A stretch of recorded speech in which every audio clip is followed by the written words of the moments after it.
Assalamualaikum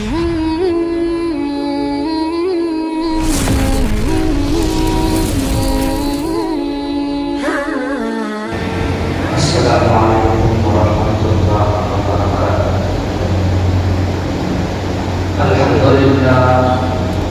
Alhamdulillah nahmaduhu wa nasta'inuhu wa nastaghfiruhu wa nu'minu bihi wa natawakkalu alayhi wa na'udzu billahi min shururi anfusina wa min sayyiati a'malina.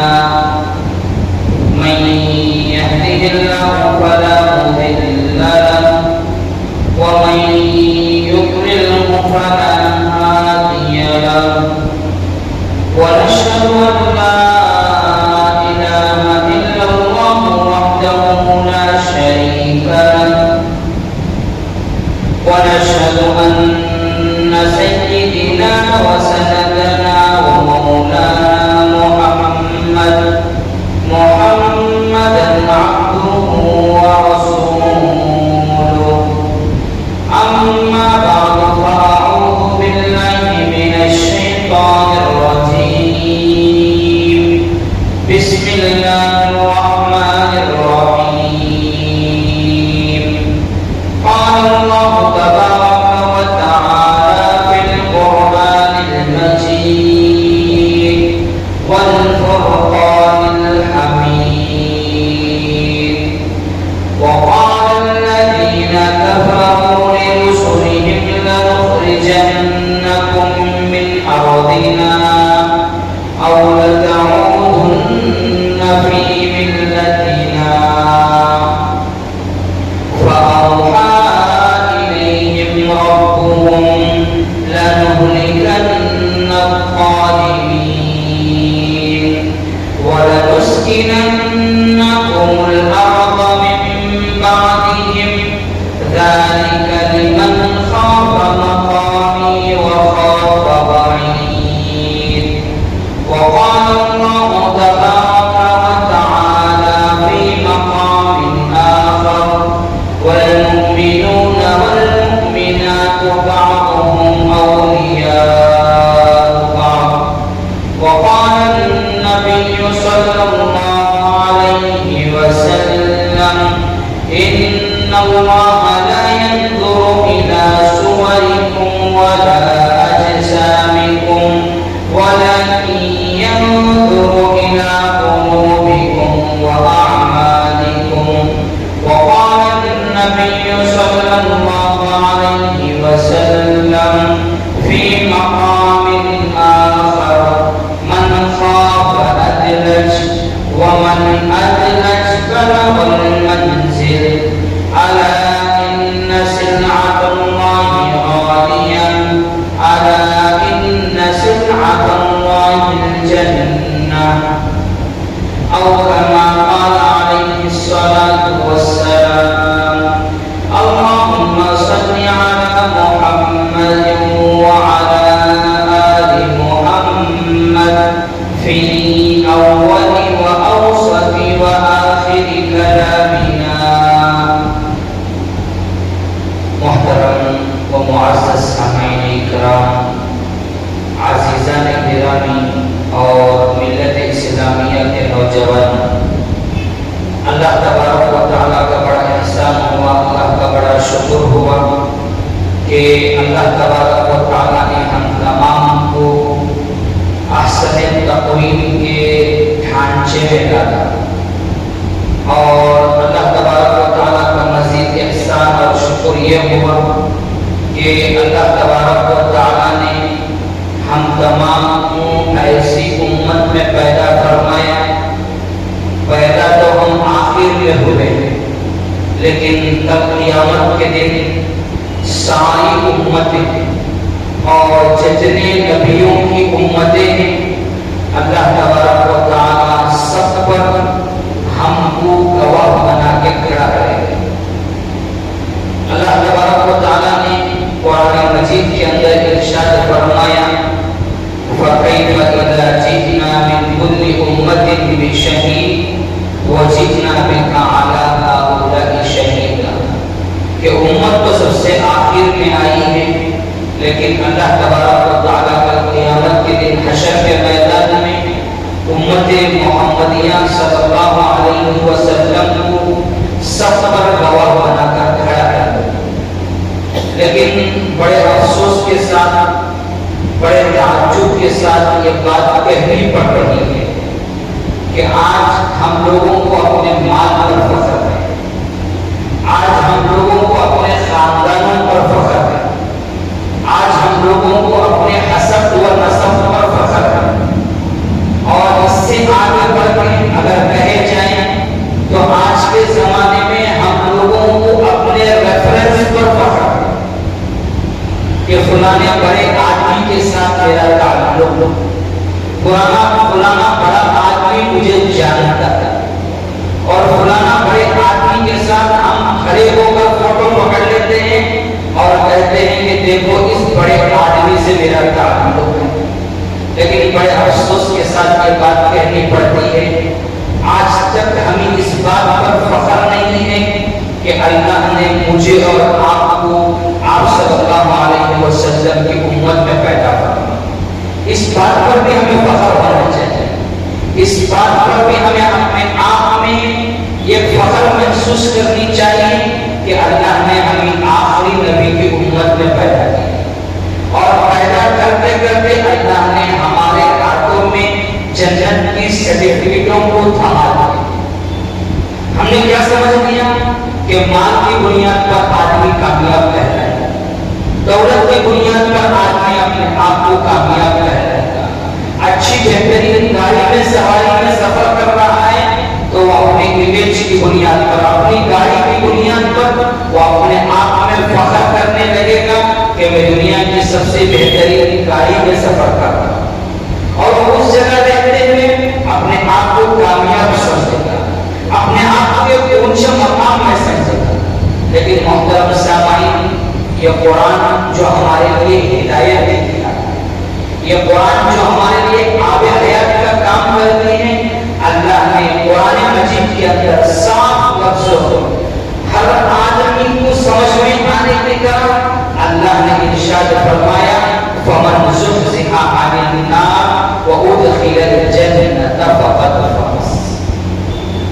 دنیا والے کسی کو بھی کامیاب سمجھیں، دنیا والے کسی کو بھی کامیاب سمجھیں، اور دنیا والے اپنے ریفرنس کی بنیاد پر اور اپنے تعلقات کی بنیاد پر اپنے آپ کو بڑا سمجھیں. لیکن محترم سامعین، اللہ کے پاس تعلقات نہیں چلتے، اللہ کے پاس ریفرنس نہیں چلتا، اللہ کے پاس صرف آپ کے اعمال چلتے ہیں. اسی لیے اللہ کے نبی کریم صلی اللہ علیہ وسلم نے حدیث مبارک میں ارشاد فرمایا ان اللہ لا ينظر الى صوركم ولا اجسامكم. اللہ تبارک و تعالیٰ آپ کے صورتوں کو نہیں دیکھتے کہ فلانا کالا ہے، فلانا گورا ہے، اور فلانا سورے رنگ کا ہے، اور فلانا بہت زیادہ کالا ہے. اللہ تبارک و تعالیٰ یہ نہیں دیکھتے. ولا اجسامکم، اللہ کے نبی نے آگے کہا ہمارے جسموں کو بھی نہیں دیکھتے کہ کتنا موٹا ہے، کتنا دبلا ہے، کتنا گڈا ہے، کتنا اونچا ہے، یہ اللہ نہیں دیکھتے. اللہ کے نبی نے کہا ولکن ينظر الى قلوبکم واعمالکم. اللہ تبارک و تعالیٰ تمہارے دلوں کو اور تمہارے اعمال کو دیکھتے ہیں کہ انسان کے دل میں کیا ہے اور انسان کس انداز کا عمل کر رہا ہے. اللہ تبارک و تعالیٰ کے چیز کو دیکھتے ہیں. جیسا کہ میں نے کہا کہ اونچی گاڑی میں بیٹھے، بڑے بڑے بنگلے میں رہتے اور بڑے بڑے بھاری کپڑے پہننے لگے، ان نقشوں میں رہتے ہوئے ہم نے کیا سمجھ لیا کہ میں کامیاب ہو گیا. لیکن اللہ نے ہمیں سمجھایا کہ اللہ کی نظر میں کامیاب کون ہے؟ فمن زحزح عن النار وادخل الجنة فقد فاز. اللہ کے نزدیک کامیاب وہ ہے جو جہنم سے بچا کر جنت میں لے کے چلتا ہے. اللہ کے نزدیک کامیاب وہ ہے جو دوزخ کی آگ سے بچ جائے اور جنت میں چلے جائے. اللہ کے نزدیک یہی کامیاب رہتا ہے. اور دوسری بات، جیسے کہ میں نے آپ سے کہا کہ لوگ تعلقات رکھ کر عقل دکھاتے ہیں، لوگ ریفرنس رکھ کر عقل دکھاتے ہیں. یہ تعلق ہے باپ یہ تعلق ہے بیٹے کا. آپ سب نے سنا ہوگا کہ نوح علیہ السلام نبی تھے اور اللہ تبارک و تعالیٰ نے قرآن کریم کے اندر حدیث مبارکہ کے اندر کسی نبی کی دین کی دعوت دینے کی مدت تو اللہ نے آیا نہیں دی، لیکن قرآن کریم کے اندر نوح علیہ السلام نے اپنے قوم کو کتنے سال تک دین کی دعوت دی. اللہ نے قرآن میں کہا وَلَقَدْ أَرْسَلْنَا نُوحًا إِلَىٰ قَوْمِهِ فَلَبِثَ فِيهِمْ أَلْفَ سَنَةٍ إِلَّا 50 عَامًا کہ نوح علیہ السلام 1 سال نہیں، 2 سال نہیں، 3 سال نہیں، 4 سال نہیں، 5 سال نہیں، بلکہ اپنی قوم کو 950 سال تک دین کی دعوت. اور ہمارا مزاج کیا ہے، ہماری عادت شریفہ کیا ہے؟ ایک بار آدمی کو بولتی کہ نماز پڑھنے کے واسطے ہے، 2 بار بولتی آدمی کو نماز پڑھنے کے واسطے ہے، 3 بار بولتی آدمی کو نماز پڑھنے کے واسطے ہے. 3 بار کے بعد انہیں مرکہ تو اس کے جنازے ہو جاتی لیکن نماز کے واسطے بلا جاتی. کئی کو ہمارا خیال یہ ہے کہ 3 بار بلایا جائے، کب بھی بلا تو نماز کو نہیں، کب بھی جا کر تو نماز کو نہیں آتا. 3 بار بلانے پر ہم لوگ تھک گئے، لیکن نوح علیہ السلام نے اپنی قوم کو 950 سال تک دین کی دعوت دی اور کہا کہ اللہ ہے اس کے بعد مجھے نبی اقرار کر دو، تم لوگ کامیاب ہو جاؤ گے. تو میں ابھی آپ کو بتایا کہ ریفرنس جس کا استعمال کرتے ہوئے، تعلقات کا استعمال کرتے ہوئے لوگ اپنے آپ میں فخر محسوس کرتے ہیں. نوح علیہ السلام نبی ہیں اور 950 سال تک دین کی دعوت دیے ہیں، لیکن جب اللہ کا عذاب آنے والا تھا، جب اللہ کا عذاب کا ڈنڈا بچنے والا تھا، تو نوح علیہ السلام نے اپنے بیٹے سے کہا یا بنی ارکب معنا ولا تکن مع الکافرین، اے میرے بیٹے اب بھی تیرے پاس وقت ہے. لوگ ریفرنس تعلقات پرانا بڑا آدمی کہتے ہیں نا کہ آپ سن لو کہ بڑے آدمیوں کا حشر کیا ہوگا. نوح علیہ السلام نے اپنے بیٹے سے کہا یا بنی ارکب معنا، اے میرے بیٹے اس کشتی میں سوار ہو جا. آج جو لوگ اس کشتی میں سوار ہو جائیں گے وہی اللہ کے عذاب سے بچنے والے. اگر ہماری آنکھوں کے سامنے کوئی ہمارے بچے کو تھپڑ مار دے، تھپڑ مارنے کی تو بہت دور کی بات ہے، آج کا زمانہ ٹیکنالوجی کا ہے، ترقی یافتہ دور ہے. اگر کوئی ہمارے آنکھوں کے سامنے ہمارے بچے کو برا بھلا کہتے تو مرنے تک نسلوں تک اس کے پاس تعلقات ہمارے ختم ہو جاتے ہیں، بات چیت ہماری ختم ہو جاتی ہے. ایک طرف نبی کے بیٹے، باپ اور بیٹے کے درمیان یہ گفتگو چل رہی تھی. قرآن کہتا ہے وَحَالَ بَيْنَهُمَا الْمَوْجُ فَكَانَ مِنَ الْمُغْرَقِينَ. نوح علیہ السلام نے کہا کہ بیٹے اس کشتی میں سوار ہو جا، کافرین کے ساتھ نہ ہو. اگر تو کافرین کے ساتھ ہوگا اللہ کے عذاب میں گرفتار ہو جائے گا. نوح علیہ السلام کے بیٹے کے سر پر دنیا کا ہمیشہ چڑھ گیا، کافروں کے ساتھ تعلقات میں اس نے دین کو بھول گیا تھا. نوح علیہ السلام کے بیٹے نے کہا لا عاصم اليوم من امر اللہ، اللہ کا عذاب ہی تو آنے والا ہے. اونچے پہاڑ پر چڑھ کر اللہ کے عذاب سے بچ سکتا. جو لوگ لگژری گھر بنا رہے ہیں، لگژری گاڑیوں میں پھر رہے ہیں، اور جو لوگ بڑے بڑے گھر بنا رہے ہیں، ابھی بارش نے ان لوگوں کو سبق سکھا دیا کہ اللہ کے عذاب سے کوئی بچنے والا نہیں ہے. لگژری گاڑیاں کر گئی، امپورٹنٹ ایکسپورٹ گھروں پر پانی گھوم کر گھس گیا، جس پر اربوں کروڑوں روپے خرچ ہو گئے تھے، جو پر پٹی میں سونے والا سکون کی نیند سو رہا تھا، اور لگژری کے گھر میں زندگی بسر کرنے والا رات بھر جو ہے روڈ پر زندگی گزار رہا. تو لوگ تعلقات کہتے ہیں، ریفرنس کہتے ہیں. یہ باپ اور بیٹے کے درمیان یہ گفتگو چل رہی تھی. قرآن کہتا ہے وَحَالَ بَيْنَهُمَا الْمَوْجُ فَكَانَ مِنَ الْمُغْرَقِينَ. نوح علیہ السلام کی آنکھوں کے سامنے، اس کی آنکھوں کے سامنے، نوح علیہ السلام کی آنکھوں کے سامنے اللہ کا عذاب آیا اور نوح علیہ السلام کا بیٹا غرق ہونے والوں میں سے ہو. بڑی تعجب کی بات ہے کہ نبی کا بیٹا ہے، نبی باپ نبی ہے. بڑی تعجب کی بات ہے. یہاں نوح علیہ السلام نے اسی پر بس نہیں کیا،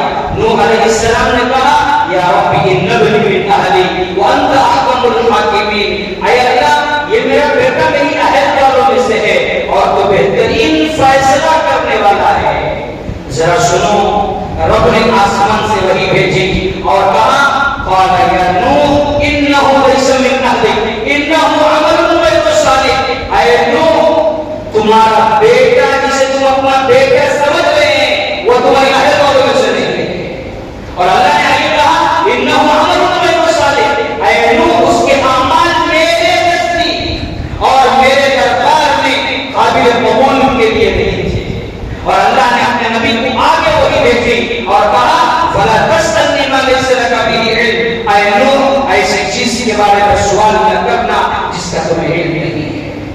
تو محترم سامعین، تعلقات کی بنیاد پر، ریفرنس کی بنیاد پر، مال کی بنیاد پر اللہ کے پاس کچھ بھی چلنے والی نہیں ہے۔ جیسا کہ میں نے گزشتہ ہفتہ آپ اللہ سے کہا تھا کہ اللہ کے نبی کریم صلی اللہ علیہ وسلم ہجرت کے سفر جو مکہ المکرمہ سے مدینہ المنورہ کا سفر کیے تھے اس کے اندر ہمارے لیے دو پیغامات چھپے ہوئے تھے۔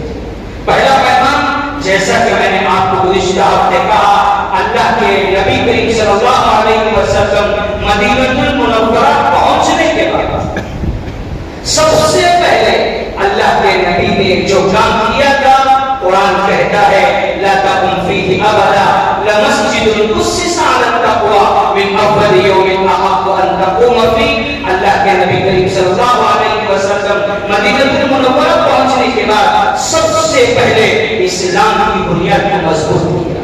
یہ پہلا پیغام تھا۔ لوگ مساجد کو کیا سمجھ لیتے ہیں؟ صرف نماز پڑھنے کی جگہ ہے۔ لوگ مساجد کو کیا سمجھ لیتے ہیں؟ صرف قرآن پڑھنے کی جگہ ہے۔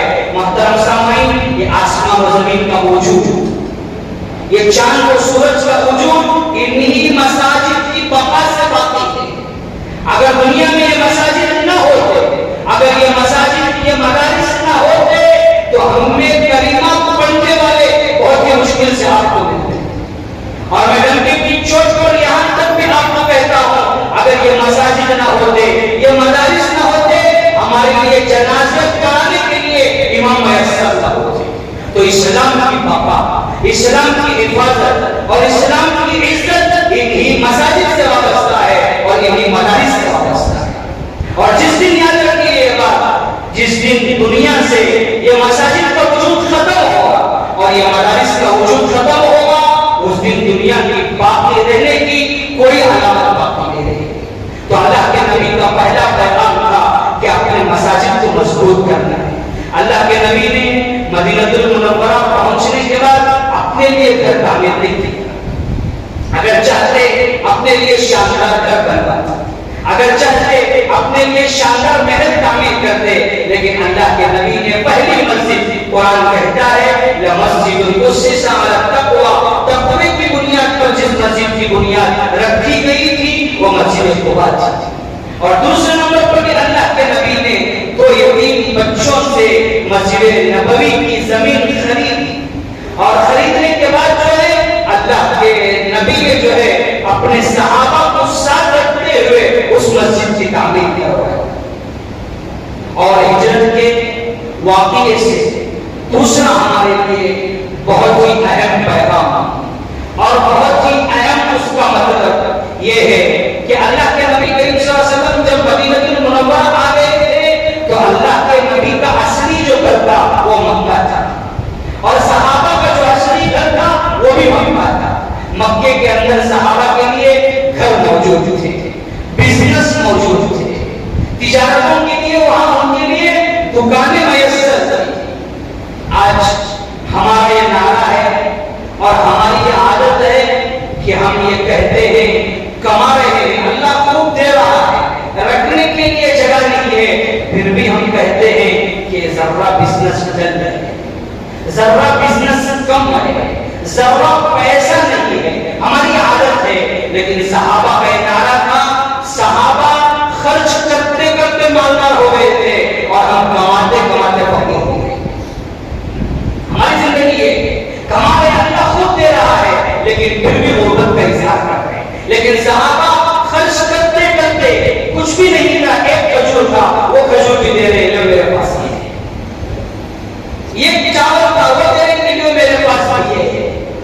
لیکن ہمارا نعرہ ہے ہم کماتے فقیر رہے اور صحابہ خرچ کرتے کرتے مالدار ہو.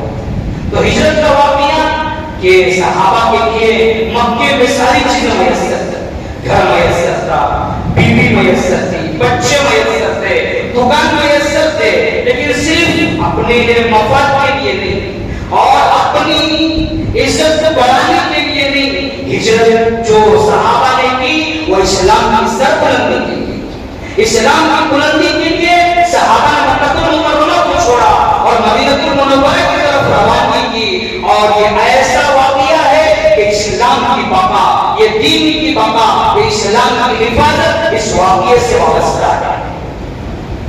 وہاں جانے کے بعد دو طبقات موجود تھے.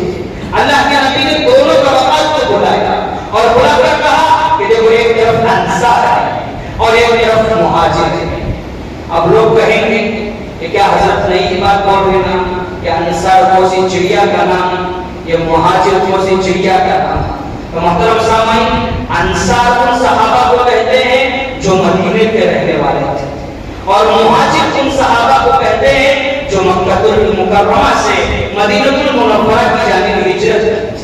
تو اللہ کے نبی نے دونوں طبقات کو بلایا. جیسا کہ گزشتہ کل مفتی صاحب نے بھی کہا اس وقت پورے زمین پر دو ہی مجمع موجود تھے، ایک مجمع انصار کا تھا اور ایک مجمع مہاجرین کا تھا. اور یہ وہی مجمع تھا کہ اللہ کے نبی کریم صلی اللہ علیہ وسلم جنگ بدر کے موقع پر 313 صحابہ کو جو لے کر گئے تھے اور اللہ کے نبی کا سر سجدے میں تھا اور اللہ کے نبی نے اللہ کے پاس یہ دعا کی، اللہم ان تہلک هذه العصابہ لن تعبد فی الارض ابدا. اے اللہ یہ مٹھی بھر جماعت، اگر یہ چھوٹی جماعت آج ہلاک ہو گئی، قیامت تک اس روئے زمین پر تیرا نام لینے والا کوئی نہیں ہے. یہ وہی انصار اور مہاجرین کی یہ دو جماعتوں کو اللہ کے نبی نے مسجد نبوی کے اندر بلایا. یہ وہی دو جماعتیں تھیں، ایک طرف انصار تھے اور ایک طرف مہاجر تھے. اور دونوں کو بلا کر اللہ کے نبی نے امت مسلمہ کو دوسرا پیغام یہ دیا کہ ایک انصار صحابی کو بلایا اور ایک مہاجر صحابی کو بلایا اور بلا کر دونوں کو دونوں میں ہاتھ میں ہاتھ دیے اور کہا کہ یہ مکے سے ہجرت کر کے آئے ہیں اور آپ مدینہ المنورہ کے ہیں، آج سے آپ دونوں بھائی بھائی ہیں. اللہ کے نبی نے دوسرا پیغام اسلام کا امت کو سب سے پہلے یہ دیا کہ دیکھو یہاں خون کا رشتہ نہیں ہے، یہاں لوگ اپنے بیوی کو، اپنے بچوں کو، اپنے خاندان کو اسلام کی بنیاد پر مکہ المکرمہ چھوڑ کر یہ حضرات اسلام کی بلندی کے لیے مدینہ المنورہ کو آئے ہیں. آج امت مسلمہ کا حال یہ ہے کہ خون کا رشتہ نہیں ہے. آج مال کی بنیاد پر، دولتوں کی بنیاد پر، عزتوں کی بنیاد پر اور اپنے دبدبے کی بنیاد پر بھائی بھائی سے بات کرنے کے لیے تیار نہیں ہے، بہن بہن سے بات کرنے کے لیے تیار نہیں ہے. جنازے رکھے ہوئے ہیں لیکن جنازوں میں شرکت کرنے کے لیے تیار نہیں ہے. یہ امت مسلمہ کو اللہ کے نبی نے وہ بھی پیغام دیا تھا، ایک طرف انصار کی جماعت تھی اور ایک طرف مہاجرین کی جماعت تھی. اللہ کے نبی نے دونوں کو بلایا اور دونوں کے ہاتھوں میں ہاتھ رکھ کے کہا کہ دیکھو اسلام سب سے پہلے دنیا میں اخوت کا پیغام دیتا ہے، بھائی چارگی کا پیغام دیتا ہے. اور قرآن کی اسی وقت آیت اتری کہ اللہ نے کہا وَاعْتَصِمُوا بِحَبْلِ اللَّهِ جَمِيعًا وَلَا تَفَرَّقُوا. ایمان والو اللہ کی رسی کو مضبوطی کے ساتھ پکڑو اور آپسی اختلافات کو ختم کر دو. اور اللہ نے آگے کہا وَاذْكُرُوا نِعْمَتَ اللَّهِ عَلَيْكُمْ إِذْ كُنتُمْ أَعْدَاءً فَأَلَّفَ بَيْنَ قُلُوبِكُمْ فَأَصْبَحْتُمْ بِنِعْمَتِهِ إِخْوَانًا. یہ وقت آپ کے لیے وہ بھی تھا کہ آپ جہنم کے کنارے کھڑے ہوئے. اسلام کی شان ہے، اسلام کی عظمت ہے اور اسلام کی سربلندی ہے کہ اسلام نے آپ کو جہنم سے کنارے سے ہٹا کر جنت کے دروازے پر لا کر کھڑا ہے. اور یہ واقعہ اسی پر ختم نہیں ہوا. محترم سامعین، اللہ کے نبی نے جب ان دونوں کو انصار اور مہاجرین کو بلا کر جو ہے ہاتھوں میں ہاتھ دیے دینے کے بعد جب وہ مجلس ختم ہوئی، یعنی اللہ کے نبی نے ایک انصار کو ایک مہاجر کو دونوں کو آپس میں بھائی چارگی کی کرنے کے بعد جب وہ مجلس ختم ہوئی اور صحابہ باہر پہنچنے کے بعد اللہ کے نبی نے جن دو صحابہ کے تعلقات آپس میں جوڑے تھے انہوں نے کہا ہم دونوں تو خون کے بھائی نہیں ہیں لیکن ہم دونوں اسلام کے بھائی ہیں۔ آج میرا آپ کے لیے پیغام ہے، آج میرا آپ کے لیے ایک اعلان یہ ہے کہ چلو اللہ نے مجھے دو بیویاں دی ہے، میں اپنی ایک بیوی کو طلاق دیتا ہوں، اس کی عدت کے بعد اس سے آپ نکاح کر لیں۔ اور دوسرا اعلان یہ کیا انہوں نے کہ اللہ نے مجھے دو باغات دیے ہیں، چلو اس دین کی بنیاد پر اللہ کے نبی نے ہم دونوں کو بھائی بھائی بنایا، میرے دونوں باغات میں سے ایک باغ آپ کے لیے وقف ہے، یہ باغ آپ لے لو، یہ باغ آپ میں رکھ دوں گا۔ اور اس وقت میرے زمین پہ یہ وہ صحابی بھی موجود تھے جن کے پاس صرف ایک باغ تھا، جن کے پاس صرف ایک باغ تھا۔ اور ہمارا حال کیا ہے؟ اگر ہماری ایک بلڈنگ ہے تو اس بلڈنگ کا جب بٹوارا ہوگا، جب اس بلڈنگ کے حصے بنیں گے تو ہمارا معمول، ہماری عادت اور ہماری یہ چیز بن گئی ہے کہ بہنوں کو وہاں پر ہم وراثت دینے میں پیچھے چھوڑ دیتے ہیں، بہنوں کو حصہ نہیں دیتے، کیونکہ عورت ہے دبانے سے دب جاتی ہے، ڈانٹنے سے پیچھے کھس جاتی ہے، تو جب پراپرٹیاں بڑھتی ہے، حصے بڑھتے ہیں، تو اس وقت ہم اپنے بہنوں کو حصہ نہیں دیتے۔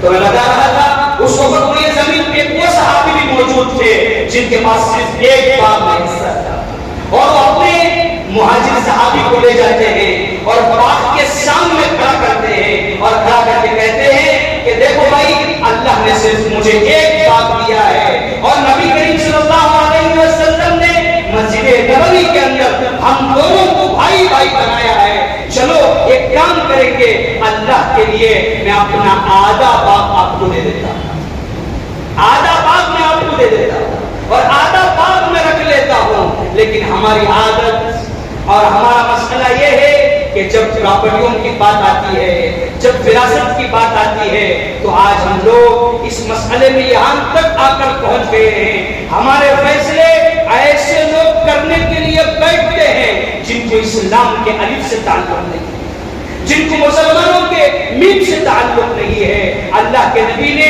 یہ پیغام امت مسلمہ کو اسی وقت دے دیا تھا جب اللہ کے نبی نے مکہ المکرمہ سے مدینہ المنورہ کی جانب ہجرت کی، تو پہلا پیغام مسجدوں کی بنیاد کو مضبوط کرنا، اور دوسرا پیغام اللہ کے نبی نے امت مسلمہ کو اخوت کا، بھائی چارگی کا پیغام دیتے ہوئے یہ بات بتائی کہ دیکھو یہ دونوں آپس میں بھائی نہیں ہیں، ان کے اندر خون کا کوئی رشتہ نہیں ہے، ان کے اندر خون کا کوئی تعلق نہیں ہے، لیکن پھر بھی دین کی بنیاد پر، اسلام کی بنیاد پر، اللہ کے نبی کی بات کی بنیاد پر، اللہ کی بنیاد پر یہ اپنا ایک باغ اللہ کے لیے وقف کر رہے ہیں۔ جن کے پاس دو بیویاں تھی انہوں نے ایک بیوی اللہ کے لیے وقف کر دی اور کہا اس کی عدت گزرے گی، اس سے آپ نکاح کر لو، میرے دو باغات ہیں اس میں سے ایک باغ آپ لے لو۔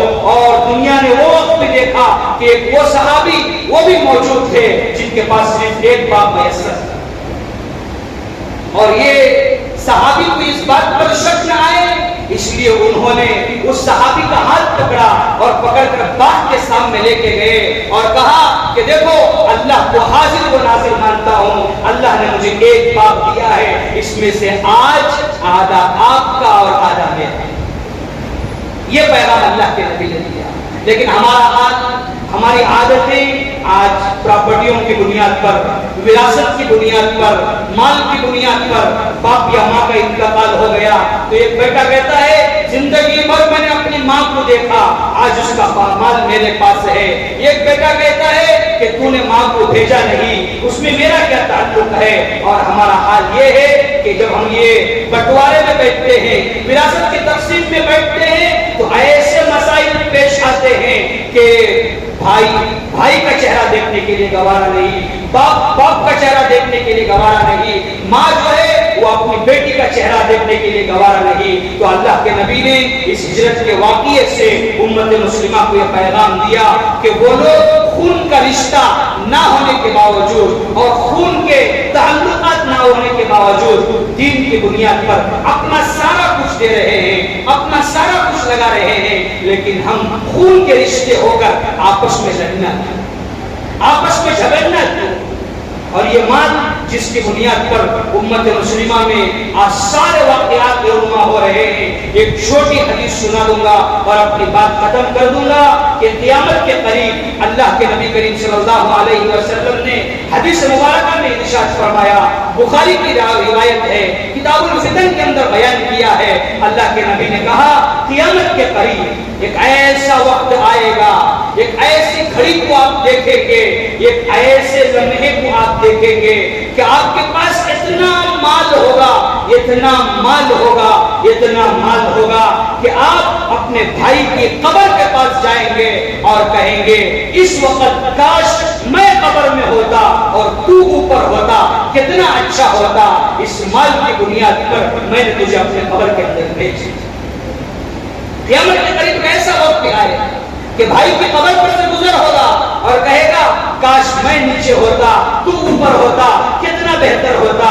اس مال کی بنیاد پر آج جو ہم لوگ رشتے توڑے ہوئے ہیں، تعلقات کو توڑے ہوئے ہیں، رشتے ناتوں کو ختم کیے ہیں، یہ واقعہ ہمیں یہی پیغام دیتا ہے کہ اللہ کے لیے اپنے رشتوں کو جوڑ لیں، اللہ کے لیے اپنے رشتوں کو مضبوط کر لیں۔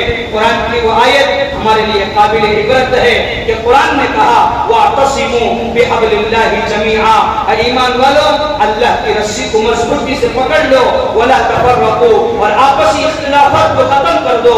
اور قرآن کہتا ہے وَاذْكُرُوا نِعْمَةَ اللَّهِ عَلَيْكُمْ إِذْ كُنْتُمْ أَعْدَاءً، اور اللہ کی اس نعمت کو یاد کرو جب آپ لوگ دشمن تھے اور اللہ تبارک و تعالیٰ نے آپ جہنم کے کنارے کھڑے ہوئے تھے اور اللہ نے آپ کو جہنم کے کنارے سے جنت کے دہلیز پر اور جنت کے دروازے پر لا کر کھڑا کیا۔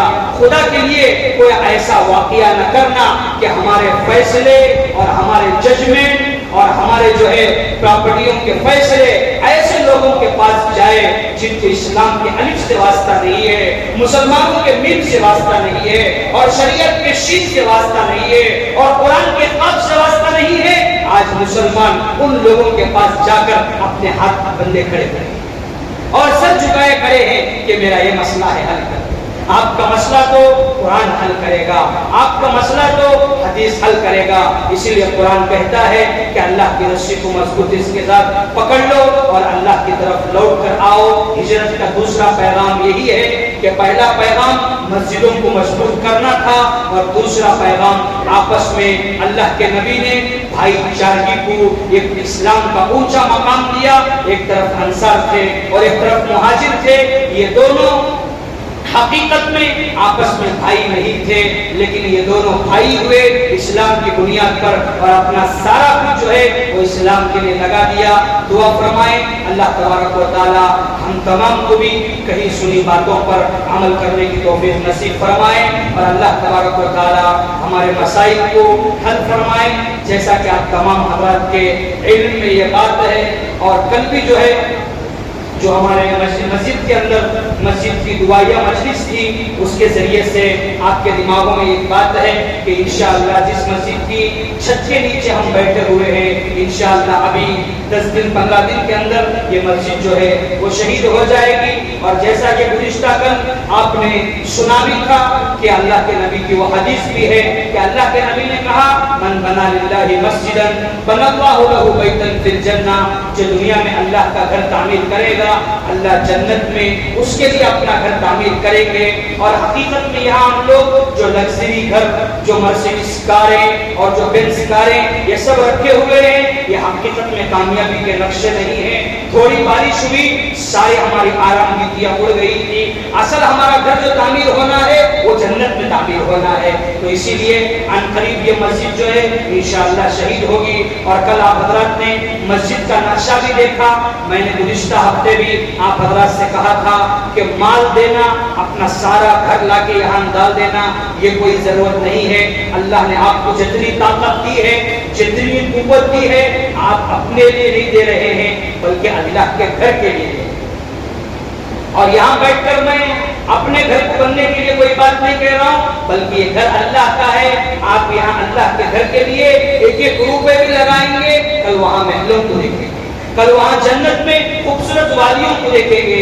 اسی لیے اللہ تبارک و تعالیٰ نے جن حضرات کو مال دیا ہے، یہ وقت ہے کہ آج ہم فنکشنوں پر، آج ہم برتھڈے پارٹیوں پر، مسلمانوں میں ایک عام رواج ہے، یہودیوں نے جن چیزوں کو عروج دیا، یعنی برتھڈے پارٹی اور سال میں ایک بار کر دینا اور شادی کر لے، کیا ہوتا ہے اینیورسری. یہ چیز یہودیوں میں عام تھی، اب مسلمانوں میں بھی آ گئی ہے. اینیورسری برتھڈے فنکشن پر مسلمانوں کا اربوں خربوں روپیہ پیسہ لگ رہا ہے. ان پیسوں کا کل قیامت کے دن حشر کے میدان میں کھڑے ہو کے جواب دینا ہے کہ کیک کے لیے کتنا لگائے تھے، ڈیکوریشن کے لیے کتنا لگائے تھے. لیکن جو کچھ اللہ کے گھر کے لیے لگے گا اس کو آپ کو حساب دینے کی ضرورت نہیں ہے. جن کو اللہ نے مال دیا ہے وہ مال دیں، جن کو اللہ نے مال نہیں دیا ہے، بلکہ جن کو اللہ نے، جن کے دوست احباب دوست ہیں، کوئی جلدی کا کام کرنے والا ہے، کوئی بالو کا کام کرنے والا ہے، اور کسی کے پاس سیمنٹ کا دکان ہے، کسی کے پاس کھمبیوں کا دکان ہے. جس طرح مسجد کا تعاون کرنا چاہے اس طرح مسجد کا تعاون کرے. اور جن لوگوں کو اللہ نے کچھ بھی نہیں دیا ہے وہ بالکل بھی نہ گھبرائے. ان لوگوں کو اللہ نے دعا کا ہتھیار کیا ہے، وہ دعا کریں گے، انشاءاللہ اللہ اپنا گھر جلد از جلد تعمیر کرے گا.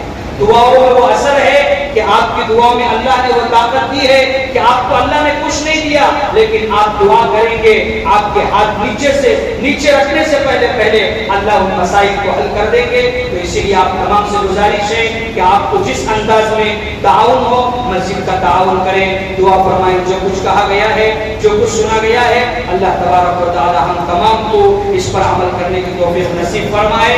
آمین. وآخر دعوانا ان الحمد للہ رب العالمین.